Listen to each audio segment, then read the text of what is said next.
கிடையாது. எந்த விசாரணையும் வந்து அந்த அடிப்படையில் நடக்காது.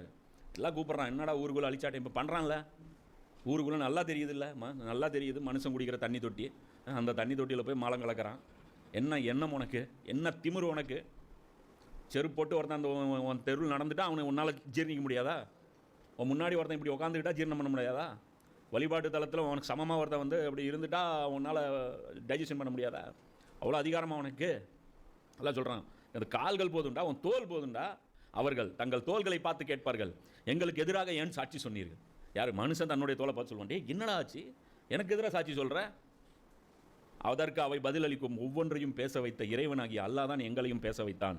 அவனே உங்களை முதன்முறையாக படைத்தான். மேலும் இப்போது அவனிடம் நீங்கள் திரும்ப கொண்டு செல்லப்படுகிறீர்கள்.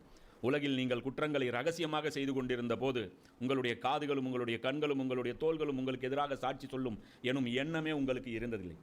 அதாவது நபியை வச்சோ வேதத்தை வச்சோ உங்களை மாட்டுவேங்கிற எண்ணம் இல்லை. உங்கள் கைகளே உங்களுக்கு எதிராக சாட்சி சொல்லும், அதெல்லாம் உங்களுக்கு அந்த எண்ணமே உங்களுக்கு இருந்ததில்லை. மாறாக நீங்கள் செய்கின்ற செயல்களில் பெரும்பாலானவற்றை அல்லாஹ் கூட அறிய மாட்டான் என்று நீங்கள் எண்ணி இருந்தீர்கள். அல்லாஹ்வை பற்றி கூட, உங்களை படைத்தவனை பற்றி கூட, அந்த அப்பாவியோடைய உரிமையை பறிக்கிறியே, அவனுடைய படைத்தவன் ஒருத்தன் இருக்கானே, அவன் விட்டுற மாட்டான், அவனை கை விட்டுற மாட்டான். இதுக்கு பதிலடி கண்டிப்பாக கிடைக்கும்.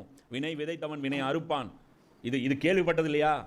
உன்னுடைய செயல்கள் வந்து அப்படியே காற்றுல போயிடும் நீ நினச்சல்ல, இப்போ மாட்டினியா? அல்லாஹ் கேட்பான். உங்கள் இறைவனை பற்றி நீங்கள் கொண்டிருந்த உங்களுடைய இந்த எண்ணமே உங்களை அழிவில் ஆழ்த்தி விட்டது. அல்லாஹ்வை பற்றி நீங்கள் அண்டர் எஸ்டிமேட் பண்ணிடல, இதுவே போதும் நீ நாசமாக போகிறது.